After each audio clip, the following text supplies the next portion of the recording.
જય સ્વામિનારાયણ મિત્રો, સ્વાગત છે તમારું મારી યુટ્યુબ ચેનલ સ્વામિનારાયણ સ્પેશિયલમાં। આજે આપણે વિસાવદર સ્વામિનારાયણ BAPS મંદિરની મુલાકાતે પહોંચી ગયા છીએ। તો ચાલો હું તમને આજે બતાવું। શરૂઆત આપણે ગેટથી કરીએ। તો તમે જોઈ રહ્યા છો કેટલો સુંદર મજાનો ગેટ છે। હવે આપણે અંદર જઈશું। તો અંદર જતા વેળે તમને એક મોટું મજાનું ગ્રાઉન્ડ જોવા મળશે। જ્યારે ત્યાં સંતો પારાયણ કરે છે ત્યારે તે સભામાં બધા આ ગ્રાઉન્ડમાં બેસે છે।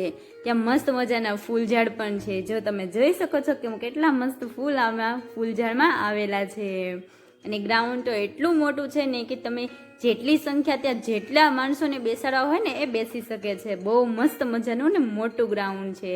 અત્યારે વરસાદી માહોલ છે તો તમે જોઈ શકો છો કે કેટલું સુંદર મજાનું હરિયાળી બધું લાગે છે। બહુ સરસ લાગે છે। જો આ તમે પૂરો ગેટ જોઈ શકો છો। આ બાજુ પણ ફૂલ છે ને આ બાજુ પણ ફૂલ છે। મસ્ત મજાની હરિયાળીથી શોભી રહ્યું છે। તમે આગળ જોઈ શકો છો કેટલું છે આ ગ્રાઉન્ડ છે આખું। તમે આ જોઈ રહ્યા છો તો અહીંયા સંત આશ્રમ છે।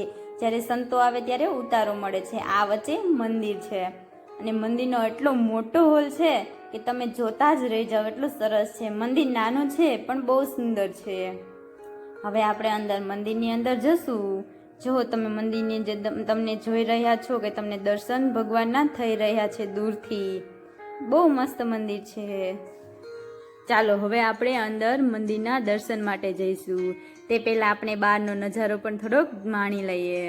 વાહ, કેટલું સુંદર છે। જો એક મસ્ત મજાનું લાલ કલરનું, જો તમને દૂરથી નિહાળી રહ્યા છો ભગવાન કેટલા મસ્ત વાઘા પહેર્યા છે લાલ કલરના। તમે પણ દર્શન કરી લો। જો અહીંયા આપણે જોઈએ તો ભગતજી મહારાજ, યોગીજી મહારાજ અને મહંત સ્વામી મહારાજના દર્શન થાય છે। અને આ બાજુ જોઈએ તો શાસ્ત્રીજી મહારાજ, પ્રમુખ સ્વામી મહારાજ અને અક્ષરડેરીના દર્શન થાય છે। હવે તમને હું આખું સિંહાસન બતાવી દઉં છું। જોઈ લો તમે આખું સિંહાસન કેટલું સુંદર લાગી રહ્યું છે। આપણે હવે દર્શન તો સિંહાસનના દર્શન કર્યા, હવે આખા હોલના દર્શન કરી લઈએ। આ જે ફોટો હતો હમણાં તમે જોયો તે અહીંયા મૂર્તિ પ્રતિષ્ઠા થઈ હતી, એ મહંત સ્વામીના હાથે થઈ હતી તે ન હતો। હવે આપણે આખા હોલના દર્શન કરીએ। જો આ કેટલો મસ્ત મજાનો હોલ છે અને હિંડોળા પણ અહીં શોભી રહ્યા છે। જો કેટલા સુંદર બે હિંડોળા અહીં થયેલા છે। આ હિંડોળાના પણ આપણે દર્શન કરી લઈએ, જેમાં પ્રમુખ સ્વામી મહારાજ, મહંત સ્વામી મહારાજ, યોગીજી મહારાજ અને અહીંયા આપણે જોઈએ તો શ્રીજી મહારાજ અને ગુણાતીતાનંદ સ્વામીની મૂર્તિઓ પણ પધરાવવામાં આવી છે। આ બીજો હિંડોળો છે એ પણ બહુ મસ્ત મજાનો છે, જે કાગળથી બનાવવામાં આવ્યો છે। આમાં ખૂબ મહેનત લાગે છે હિંડોળા બનાવવામાં, પણ બહુ સુંદર લાગે છે। બધા હોશે હોશે હિંડોળા બનાવે છે। હિંડોળો છે તમે જોઈ રહ્યા છો। તમે પણ હિંડોળાના દર્શન કરી લો। હવે આપણે આખા હોલમાં જેટલા પણ ફોટોસ છબીઓ છે તે જોઈશું આપણે। આમાં તમે જોઈ શકો છો કે 11 વર્ષની કુમળી વયે ઘર છોડી દીધું હતું। પછી આમાં તમે સેવક રામનો જે પ્રસંગ સાંભળ્યો હોય કે નીલકંઠ વર્ણીએ સેવક રામમાં બીમાર હતો છતાં પણ તેમની સેવા કરી હતી, એ ફોટો લગાવેલો છે। પછી આગળ જોઈએ તો આપણે જ્યારે હિમાલયમાં શ્રીપુર ગામે નીલકંઠ વર્ણી પ્રેમથી માના કરી હતી એ હતું। પછી આપણે અહીંયા જોઈએ કે નીલકંઠ વર્ણીએ કેવું તપ કરેલું હતું। પછી આપણે શતાબ્દી મહોત્સવ જે ગયો તેમની સેવા, એટલે કે તે ન ભૂત ન ભવિષ્યથી એમ, અને જે સેવા કરશે અને ન કરે તે તો જીવનભર અફસોસ રહેશે એમ, વસવસો રહેશે તેમને, એ પોસ્ટર અહીં લગાવેલું છે। પછી આપણે આ પણ જો કડકડતી ઠંડીમાં પણ તેઓ હિમાલયમાં, જ્યાં આપણે અત્યારે ઘરમાં પણ ઠંડા પાણી ન નાહી શકીએ, નીલકંઠ વર્ણી હિમાલયના ઠંડા પાણીમાં નાતા।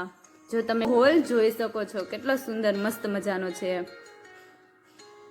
અહીંયા આપણે જોયું તો નીલકંઠ વર્ણી છે એ નાની વયમાં, અને જોઈએ એ તો પરમેશ્વર હતા છતાં પણ તેઓ ભિક્ષા માગવાની સેવા કરતા એમ, તેમને પણ કહ્યું છે કે સેવા કરવી જ। અને અહીંયા આપણે જોઈએ તો ધર્મધુરા સંભાળી, શ્રીજી મહારાજે ધર્મધુરા લોજમાં સંભાળી, એ આ દ્રશ્ય છે। હવે તમે આ જોવો છો, જો આ બહુ મસ્ત ફોટો છે। ગણિકાનું જીવન આખું સુધરી ગયું એ ગણિકાનો પ્રસંગ તમે પણ જોજો. જો તમને ન ખબર હોય તો યુટ્યુબમાં સર્ચ મારજો, બહુ મસ્ત મજાનો એ પ્રસંગ છે. પછી અહીંયા આપણે જોઈએ તો ગુણાતીતાનંદ સ્વામી અક્ષર છે એમ, તે સાક્ષાત શ્રીજી મહારાજ એમાં રહ્યા છે તેમનું અહીંયા સબૂત બતાવે છે આ ફોટોસમાં. બહુ મસ્ત. જોઈએ તો આપણે સ્ટેજ તરફ જઈ રહ્યા છીએ. ત્યાં પણ એક મસ્ત મજાનો ફોટો છે, છબી છે, જેમાં ભગવાન સ્વામિનારાયણ ગુણાતીતાનંદ સ્વામીને કહ્યું કે હું તમારામાં અખંડ રહ્યો છું. આ ફોટો પણ બહુ સરસનો છે. હવે આપણે જોઈએ મહંત સ્વામી મહારાજ છે કે સંત થકી જ એકાંતિક ધર્મ સિદ્ધ થાય છે. આ મસ્ત મજાનું સ્ટેજ છે, ત્યાં પણ ફોટોસ લગાવેલા છે.